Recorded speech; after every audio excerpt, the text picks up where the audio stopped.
So yan, what's up guys? Ito maglalagay tayo ng bearing dito sa mags natin ng e-bike. Yan. So yan. Anong size nga pala na ito is 6201. Yan. Ito yung size niya. 6201. Yan. So yan, lalagay natin siya dito. Yan. Sukat yan dyan. So, ang gagamitin pang press, itong lumang niya, bearing. Yan. Ito yung magiging compress natin siya para lumapat siya ng maayos. So, ang unang step natin is ito. Yan. Kung nakita nyo may mga ganyan, dahil lang sa bearing, kasi hindi natin napalitan agad kaya may mga uka. So, ito para siyang may dust seal o dust seal. Yan, or oil seal ba to?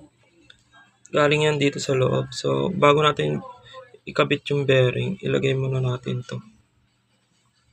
Yan. Ilagay muna natin ganyan yan. Bago natin pasok dito.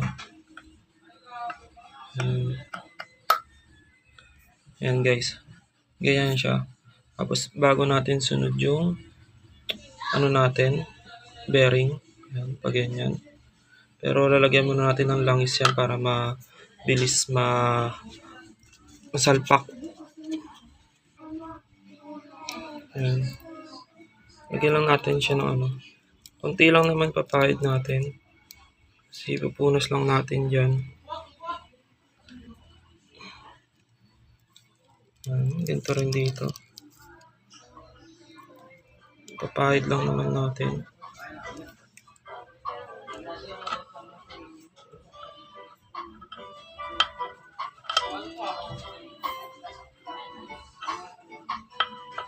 Pahid lang natin dito para mabilis pumasok.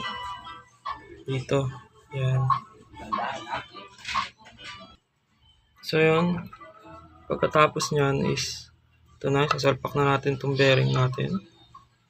So gagamit lang tayo ng martilyo dyan. Yan. Ipapass forward na natin kasi naka 100 lang tayo. So, basta ganyan lang yan.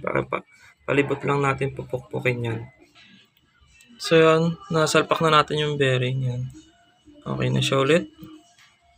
So ang ilalagay naman natin is itong pinaka oil seal nya. Yan, pagpag lang natin kasi may mga dun. Ito na yung sasalpak natin dito. Yan. Yan. Pasok lang natin yan dyan. Pukpukin nyo lang ng paikot yan guys.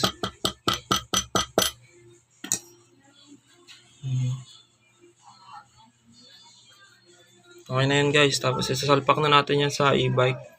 So ganun lang kasimple yung magpalit ng bearing. Yan. Ang mahirap lang is pag-alis lang talaga sa kapag naiwan to. Yan. Yun lang, doon lang ay mahihirapan. Pero pag sasalpak na, madali lang. So yun lang guys. Thank you sa panonood. Then subscribe nyo na yan.